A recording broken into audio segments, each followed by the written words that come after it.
Welcome to Crossing Faiths. I'm John Pinna, and today we have uh, Mr. Maurice Bloem, who's from the Joint Learning Initiative on Faith and Local Communities. Welcome.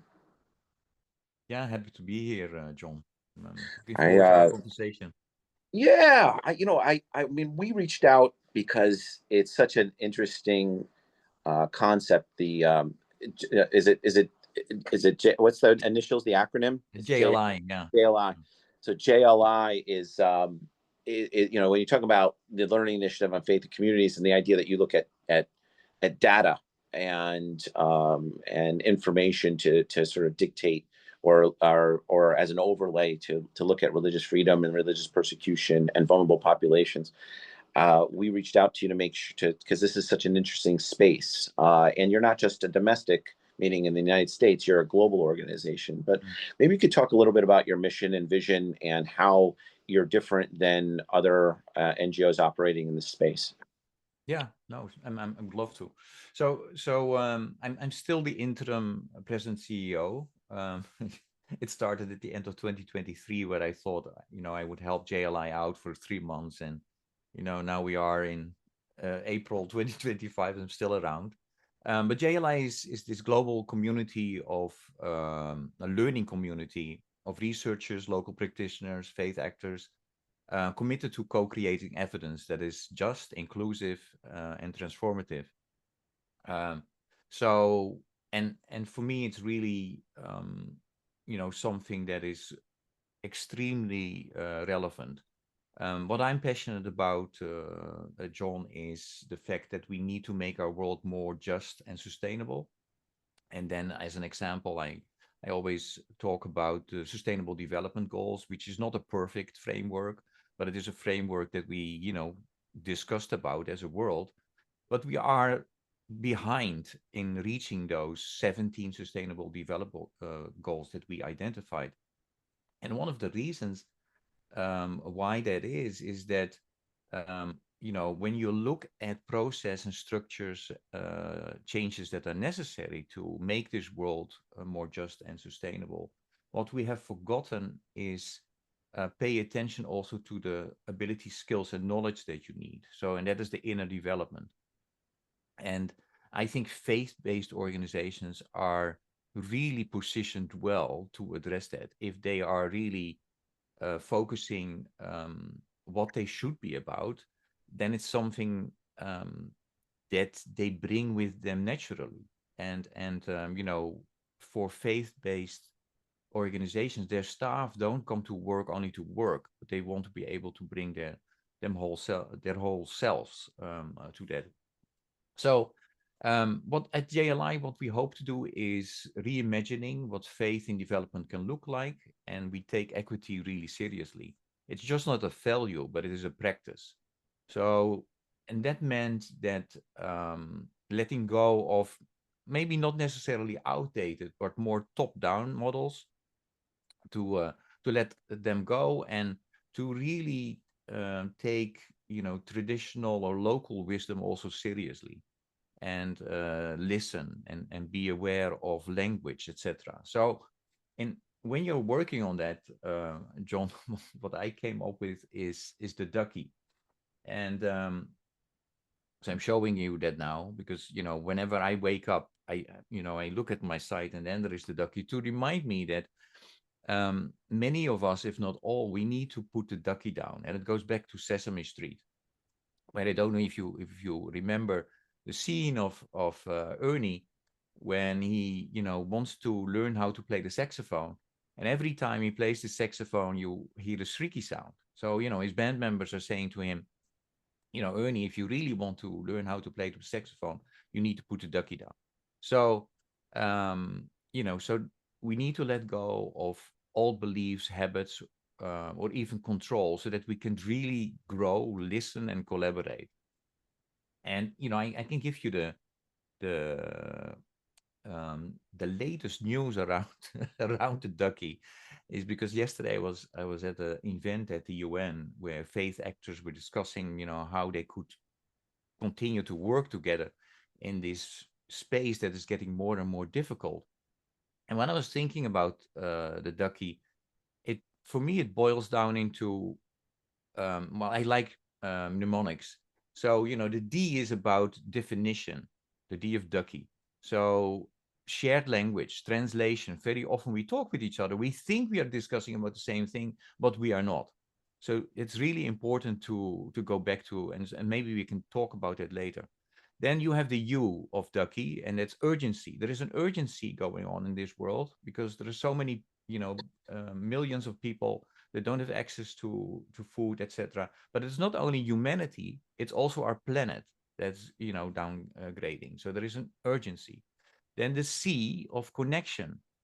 So I really think that's important to and there within that connection, you and I are connecting now is listening and really listening because what I've also podcast as you know, John, it's called Walk Talk Listen, and what I realized when I was doing my first a number of podcasts and was editing, and while I was editing, I said to myself, "Oh my God, this guest said so many interesting things," but I did not hear it because I was so busy with moderating this discussion with the next question, etc. So the sea of connection to start listening, to start having a real conversation, and ultimately, it's important that dialogue because we have so much polarization going on, but really having a good dialogue is important. Then I told you already that I think one of the reasons that we are not working well, we're not making the progress that we need to have on that sustainable development is that we did not pay proper attention to the knowledge, the K, the knowledge, skills, and abilities that you really need as an individual, but also as a community. So, and then you have the I of inner development goals. And that's a growing group of people around the world that said, we identified 5 inner development goals: being, thinking, relating, collaborating, and acting. And that is really necessary because of every issue or every problem, from my perspective, has at least 4 perspectives. That has I, it, and its. So that's the systems and the processes that needs to change. But what we are often forgetting, and again, for faith-based organization, that should come naturally, is the I and the we. And even if you work on processes, you need to be aware, who am I? What are my thoughts? What are my biases? What is my ducky that I need to put down? And, only then you can start, being engaged in this type of work. So you need to, and the last thing I want to say about the ducky then is, um, you know, the inner development goals that identify 23 skills that you need to work on, like empathy, critical thinking. And the example I always give, John, is that, I don't have a six pack anymore, but when I was younger, I didn't have to do anything for it. And well, at least that's what I thought, but I was doing a lot of sports. Now to get a little bit more in shape, I need to practice. And it's the same with empathy. So assuming that you are empathic because maybe you help somebody, once in your life is not good enough. You need to continuously work on those muscles. And I think we are living in a world where we have forgotten that. And I'm really feel so privileged to work for this organization, John, where this uh, JLI has become not an organization, it becomes much more. It has become this community of academics, of practitioners that are really working hard. And the discussions are not always easy. It's hard work. It's messy at times as well. But it's important to to work hard on yourself, to work hard on your community. um, it's only then that you can make a progress. And I think, you know, the polarization that is going on in the world, you know, is really worrisome because we are not able to have discussions anymore. We are only able to talk with people that we think are at the same wavelength. But then when we hear something that we don't agree with, we shut up. We push that person away. And I think that is also the reason that around the globe, so many populist leaders were able to, to grow, because we've made this soil that is fertile for for that to happen. Well, So so anyway, no, uh, no, I appreciate you sharing that with me. I mean, and I think they're good kind of stepping off points. I mean, I was thinking about the K and the D. We have a deli here called the K and D Deli, so now I'm thinking about a sandwich, but that's okay. Uh, when because when there's always been a big sort of nexus between uh, practitioners and academics, right? So there's always this sort of this dichotomy. I'm a practitioner. I've got some degrees, but I've been in the field, and you know, I always kind of describe it like there's something that an architect can put it on paper, but it can't be done in real life. mm, It can't. There's no way to practically make that soffit. And so how do you balance that? It's very, very difficult in an international development space, because you have a sort of anecdotal component, and then you have data that's out there, but then you also have this. How do you aggregate the data appropriately so that it gives you results that are meaningful? yeah, how I often, um, you know, begin if I'm asked to do a presentation on the work that we do, I do it in the following way, John. En mijn naam is Maurice Bloem en ik weet niet of je Nederlands spreekt, maar dat is mijn taal. Dus als we echt willen gaan praten over wie is Maurice en naar de diepte gaan, dan moet je deze taal spreken. So obviously, I'm assuming you did not understand what I was saying, but that's my mother tongue, right? So if very often we forget about it, so we continuously translate everything back to what we are comfortable with, which Sure. is in our worlds very much often English. And at the moment somebody else talks differently, then we don't take it seriously already. So I think that's also how you need to look at what is sometimes labeled as anecdotal data. So because it is part of a knowledge gathering and Sure. wisdom that is different than we are used to. And that's the beauty of within JLI. I think we have brought in these different types of very smart people, who continue to talk with each other and teach each other as well. It's part of mutual learning. It's not about, okay, you give us data points because you are working in Nairobi, and then we will tell you actually what the problem is. Sure. No, it's really about, and then the old languages also, and then we will build your capacity so that you can handle your situation. JLI is clearly about capacity sharing and mutual learning. And that is also tough at times, because of course, there are things that you have identified that you need to build upon, genetic steps, experiences that we had in Burkina Faso might be of importance in New York or in Nairobi as well. But then you need to keep in mind is also, those different changes. So that's what we try to do in a report that we made. When you go to our website, you see the state of the evidence report, where we basically, it's a result of our work with faith-based organizations and practitioners in terms of, okay, what have you done in the field of gender-based violence? What have you done in the field of peace building? The downside of that report, or actually the critique that we have on that report ourselves, is that still at the end of the data gathering and the analysis that took place, it was more the Western universities then they decided, okay, this is good enough to be put into a chapter. And now what we are working on, and it's part of an experiment, is that the next iteration of the state of the evidence will be the state of the evidence navigator. So it will be we're calling it flip the script, and so where the process getting to your data is as important ultimately as your output.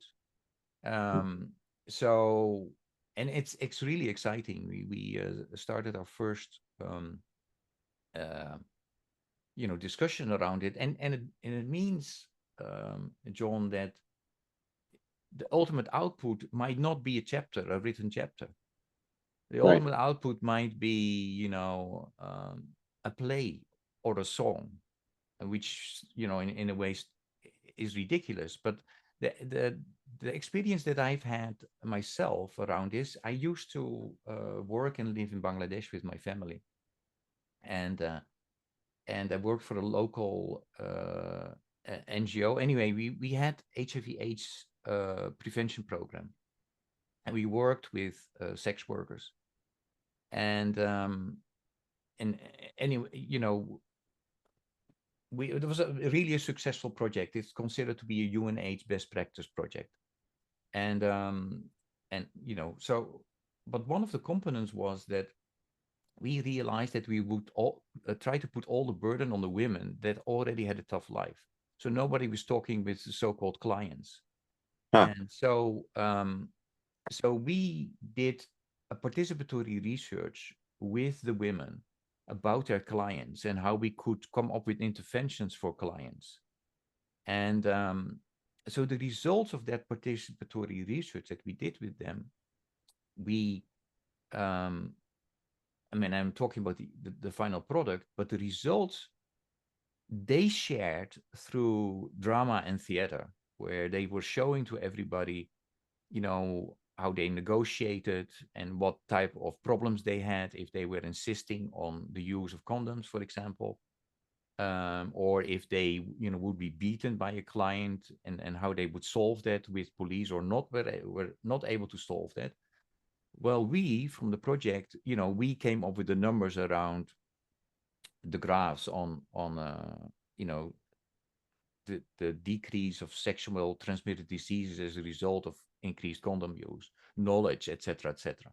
So we use different types of approaches, but the end result was, well, this really rich tapestry of information, and for some policymakers, for some stakeholders that we worked with, my presentation with the graphs worked, and for others it was the women who were speaking, about what they experienced. So that's, I for me, that's an example of how you make use of where people are, what relates to them, um, and that's what JLI is also about, in terms of what is the real added value of faith-based organizations, and how. And I think one of the big advantages of faith-based organizations who are working across the world is because they have never gone into places to be there for the short term. They always went into places to be there basic, almost forever. And that is, so to really have relationships at the local levels, and that makes it that faith-based organizations have such an important role to play, because they also understand. So even if you, as Muslim organization or a Christian organization, you enter into a locality where they have a different faith or a different religion, at least that understanding that for your worldview, faith is important, is already very crucial in trying to come up with sustainable solutions or approaches. We one of our cornerstones of the work that we've done at Muslims for Muslims International is making sure that there's when a media firm wants to cut their budget, they don't cut the sports writer, they cut the religion reporter, right? And then they send someone who doesn't have any kind of faith-based training to understand what's going on or the context. out to the field, and then they report on something and they don't have the subject matter expertise, appropriate subject matter expertise, to report on the issue fairly or appropriately. And so, we've been helping in trying to fortify that religion reporting. We did a program with the AP, the Associated Press, and a few other places, and so it's a fair sort of element. If you don't have the subject matter expertise to put people and situations into context. You and I spoke earlier about this. You're an anthropologist. I'm a history guy, history major. So it's a competitive edge. At least I thought in my career with the development programming that I've done. But the challenge is that you don't. There's a it helps to your point about making sure that there's the appropriate there's at least a starting point where you can understand, even if it's not your faith, the idea of worship, the idea of identity, the idea of community, and the idea of theology, Mm. without muddying the waters a little bit. And maybe that's a really good segue into your empathy component. It's one of the challenges in our industry is the idea of empathy, but then you have agendas, right, that are coupled with organizations. How do you balance that? When looking at data, when going into the field, when interacting with, when developing engagement modeling, something that we do a lot. How do you balance the bias that comes with some faiths, which is a big criticism of faith-based engagement. Yeah. No, and that's actually I wrote a paper about that when I was still a student as an anthropologist, because as you might know, one of our most known data collection methods is the participatory observation, Right. where as an anthropologist, you try to be part of the community, and at the end of the day, it's not a scale, it's your eyes. It's so you are trained and you work hard and you think about, what is my own biases? You need to learn yourself. How do you react in particular situations? And then, of course, how do you minimize that, or at least be aware about, okay, what you heard might have been, yeah, disturbed by how you react to a certain situation. And therefore, what I mentioned to you initially, every problem or every issue, and I did not come up with it myself. It's from a philosopher called Ken Wilber, but has at least four perspectives: I, we, it, it's. So you need to continuously work on your I. And when we start, and our first work and the way we do our research and our collaborations is the listening dialogues, is really first, tell us. We will listen. What do you want to express? And then also try to understand the terminology that is used, and not assumptions are dangerous very often, because that before you're on the wrong path. Oh, empathy, for instance, is and this is actually interesting. What we are going to work on John, is that, so as you might have understood, the inner development goals, that's not something that we came up with, but it came out of the more secular world, Sure. actually out of the Nordic countries. And two things happened when I introduced it to our world. Is, but we are already doing this, so why are you trying to bring this into our world, these inner development goals, Maurice? I said, well, I think these inner development goals is an extra tool that can help us in our dialogues and conversations with the more secular world. Mm. So if we understand what they mean with it, but also we are going to review it from our faith perspective, is that maybe we don't use the word empathy, but what is it that is something that is similar in the Quran or the Bible, or the Torah? And those type of things are really important. And because you mentioned, well, I don't know if that was before we started recording, about religious freedom, and so very often we have different definitions of what that exactly means. Right, right. So Yeah, so it your D in definition is really important. You know yeah, that. yeah, Yeah, absolutely. because that was before we started recording. I was saying, Oh, it was. Okay. religious freedom, Yeah. and then I always am very careful. I'm like, as defined in IRFA, the International Freedom Act of 1988, freedom to believe, not believe, change and Yeah. choose. I always say it that way so that you know what, like, at least where I'm coming from, Yeah. as opposed to someplace else. Because you guys, the Europeans are freedom of religion and belief, Hmm. and that it's a different term, and it can mean something different. You know, Yeah. Yeah. and then if you're conflating, so in America, religious freedom is First Amendment. That's the freedom to believe, to not believe, change and choose. But conversion, proselytizing is under freedom of speech. Yeah. So And so France is different, for example, right? yeah, Very right. much different. And that's what I'm Yeah. saying. It's like it's different because people have different laws, and Yeah. some people have no laws. But then it's conflated. There might be, Mhm. so it's very difficult if you haven't defined, or you assume, like you're saying, how are you walking into a conversation to define who we are and what we're about as a faith-based organization, for example, and then you've got a problem, right? Religious persecution, or you have a vulnerable population, but then you're not agreeing on the terminology, right? Yeah. Yeah, Yeah. it's And and what is I'm really feel so a privilege to be part of JLI, because we are really this community of different faiths, but also secular. And so there are a lot of discussions going on, and we also know that there might be topics, there might be issues where we don't necessarily, can come to an agreement, but realizing that you have issues where it will be difficult to do something together, is already very important in making this a world where everybody can live and be healthy.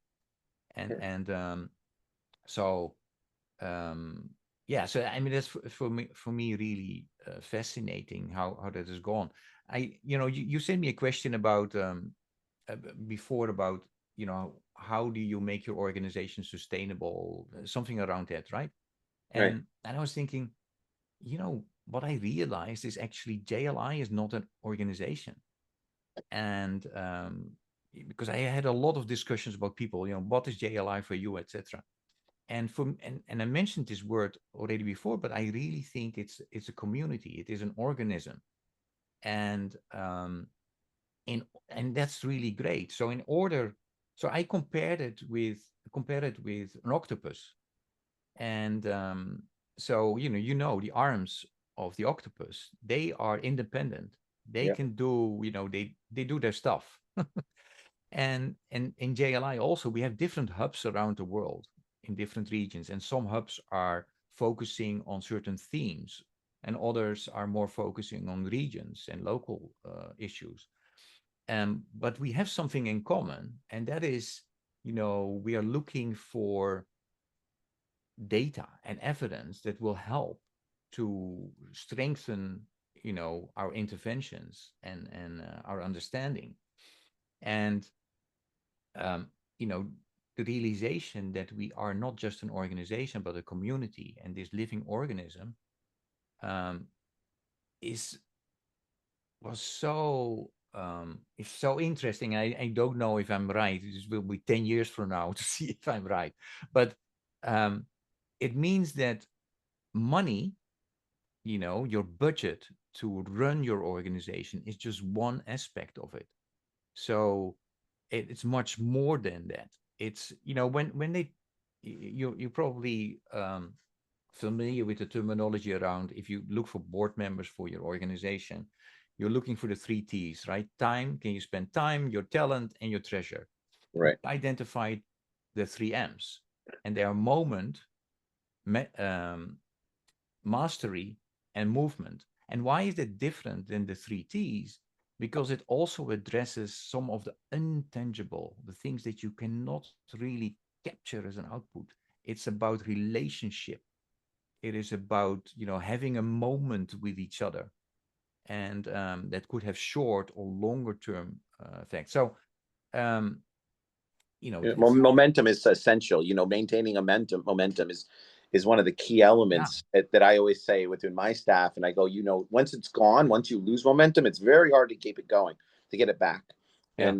And so with you, with an organization like yourself, I look at it like Interaction. Interaction is the NGO of Mm. NGOs. And they're out Yeah. there, Yeah. and they basically facilitate uh, a lot of the same things with the Millennium Development Goals within their member organizations, and they do that through committees and so forth. And they're very extremely large, but you're very similar. You're like an aggregate Yeah. of information, but you're also a facilitator of the players that are in the field, practitioners, academics, and so forth. And that's a critical point, and that's the uniqueness of what you do. It's just Yeah. fantastic. But can I piggyback on what you said around interaction? Because what I think for interaction was so important is that they had a CEO, Sam Yes, Sam. Bertrand, who understood and who has no ego. So he was fine with being, part of that octopus. Yeah, But if you put people there that feel that, they need to carry this all, and this is me, and it is because of me, then all kinds of things start to work, and then it will collapse, or it will get different shapes. So sure. so so I really think that's yeah. I mean, interaction is a good example, but they were able to go there because of Sam understood that. Yeah, their leadership was really interesting. I know Sam has left now, and I don't I'm unaware of who's taken the helm. But yeah, and I worked with them for years and years and years when I was at the American Islamic Congress, and it's just it's just some of the stuff that they would do. They would help facilitate legislative advocacy, for example. They would have send out these binders, and you could sit on the committees, and you could Mm. make these introductions and really fortify your work, because without bringing that staff in, Yeah, yeah. that was fantastic. I mean, so JLI, I mean, what's on the hopper right now? What are you guys working on? That's Well, kind of, we are working on two things. Well, there are several relatively smaller projects, but the big two things are, um, we hope to develop this inner development toolkit from a faith perspective. I'm really excited about that. Working with, yeah, as I mentioned, what does being mean within Islam or within Christianity, etc., and have discussions around it. So yeah, so that's one thing, and the other one is the state of the evidence, which will turn into this navigator. So we hope that our website will become this platform for interactivity, where webinars will not only be organized to tell you what the report was about, but to be part of a process towards understanding more about, peace and reconciliation, or psychosocial mental health. So it's, again, under the umbrella of flipping the script, while everybody around the table has something to offer, to the discussions and being part of it. And that's the beauty. And I think what I hope, um, John, is that we continue to be the translator, you know, to help people to really understand. Start listening is really important. So yeah, going back again to my podcast, I don't know about you, but my podcast is about trying to, the assignment for myself is listen to your guest, really listen sure. to the guest. And I found it so, and still find it so difficult at times.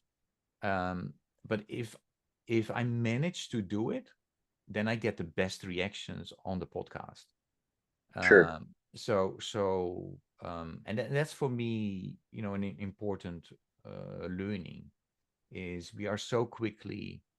I mean, let us come up with a recent example about Cory Booker, right? So there are people that are saying, oh, this is fantastic what he's done, and then there are others, well, he did not address this and this topic, and they're being criticized.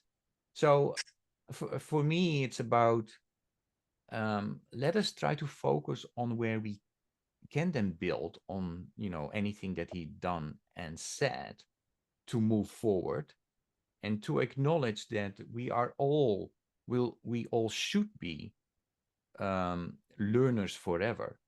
We haven't figured it out. Nobody has figured it out.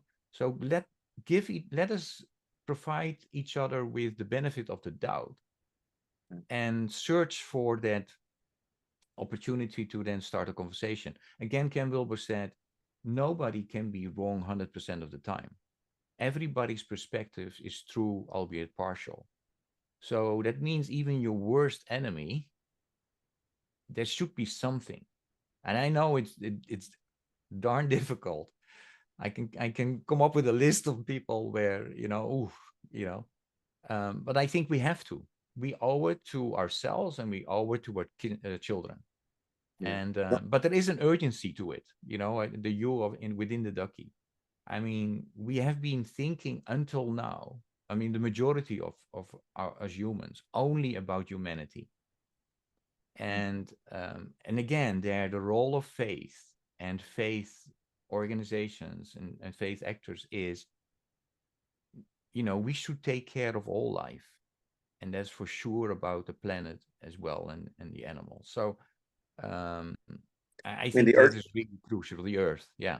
yeah, I mean, the urgency, element is in, and like, I know, it is just is interesting because you're defining within the Ducky, right? So the idea of this, you're talking about other, not just humans, but the urgency of right now when we talk about religious persecution, right? It's been on the rise, and particularly in the last 20-25 years. Where do you see the core touch points of affecting change within this rise to stave off the religious persecution, but also the secondary and tertiary sort of elements that we're talking about, not just people, but the planet, animals, civilizations, histories, that sort of thing. What do you see as the touch points to address this as an organization, and sort of heading forward into the next few years? I think there are two things that come to mind. One is, our the next generation, the younger folks. So I mean, first of all, I think they're, the majority of them are much smarter than I was at that age. So, and that they, when you talk with when I talk with my kids, or with my younger colleagues, they talk about a world where humans are not separate from the earth, or from, taking care of nature. So you know so they're much more aware that we need to create a world that is a much better balance, and that we cannot extract, that we need to think about regeneration, etc. So that's one thing. So I have a lot of confidence in that. They are very often, rightly so, upset when, I tell them that, a lot of my guests, when I ask them the question about hope, is that they say, well, this next generation, because they cannot carry the whole burden of the stuff that we have done. As long as we are around, we need to do our part of the job as well. The second thing that I would like to raise, John, is what is, of course, is happening is that nature is bringing us to court and winning. So I don't know if you're aware about that, but rivers in certain countries, that has already happened, where nature can sue us Right. for the things that we have done. And So, so, so utilizing, taking advantage of legal structures to make to have impact, yeah. and having a lasting legacy. And so, I mean, is that something that JLI is pursuing right now? Is that something that, or thinking about, or how does that work within the construct of? Yeah, no, I think it is something that will come up. We haven't done that, or we haven't asked by our community, can you look at this? But yeah, this is my extrapolation of things that are happening. Sure. I mean, when I was talking about peace and conflict, I know, we are discussing now in terms of, what are the faith and religious dimension in those type of you know in peace building, etc., where we can learn from, or where they were crucial in coming to a resolution and finding a solution. So that's something that probably will, the truth and reconciliation efforts, and the role of faith within that. That's something that will come quickly. Um, but if you're talking more about the nature, this is more something, because you asked me the question, I was like, okay, I see this coming on the horizon, but it's Sure. not something that is at this moment Right. on our table. Well, I appreciate taking the time. It means a lot for you to kind of unpack some of these. I mean, it's not an easy issue to discuss, and it's not an easy industry to be in. Mm.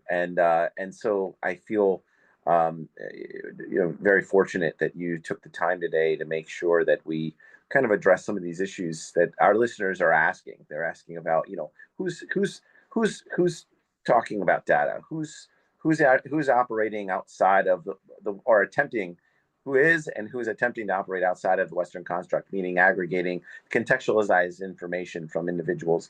I mean, these are the questions that came to me, and I go, okay, Yeah. I'm going to get jail.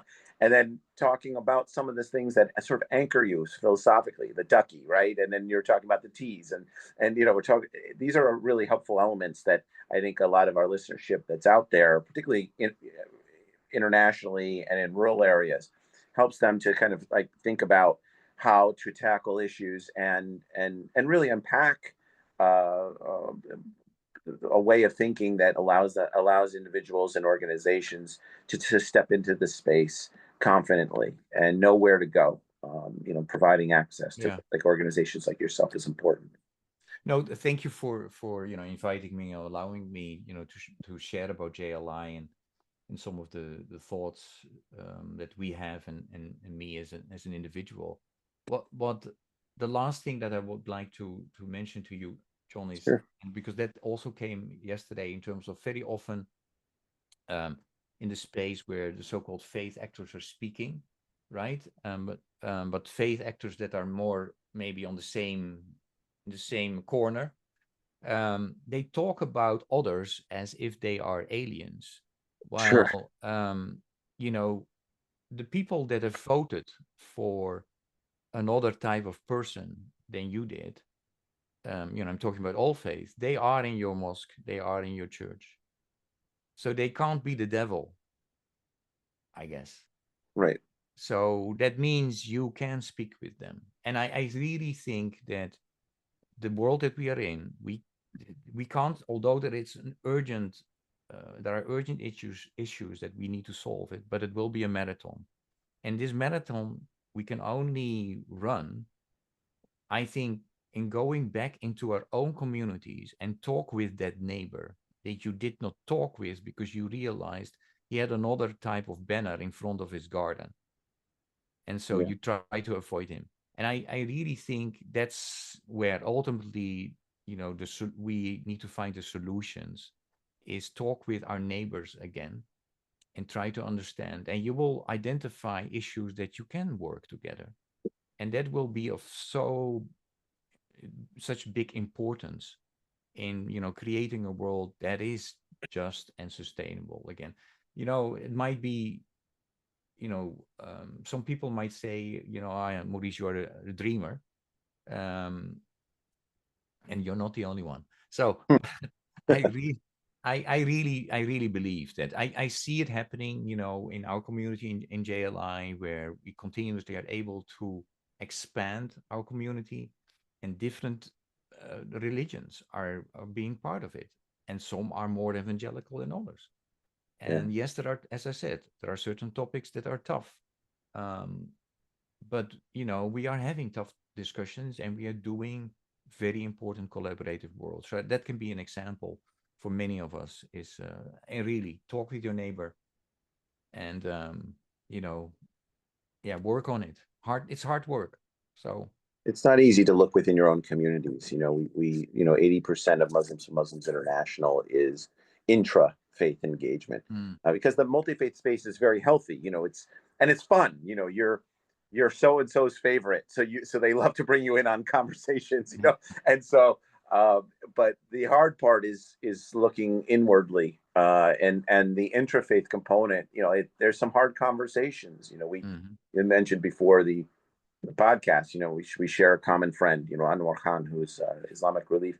Known him for years, and it's difficult, when you don't have a common element, when you don't have a mm, common person, when you don't have that, and sometimes, like I said, it's easier to look outside your faith, but internally, that's where you got to kind of unpack things, and really kind of slug it out. But I appreciate you taking the time today. It means a lot. And like you said, we can have you back on to chat about some of the programs with more specificity. That would be nice. yeah, I'd love to. Yeah, thanks a lot, and all the best with everything you do. No, thank you so much. Okay, take care.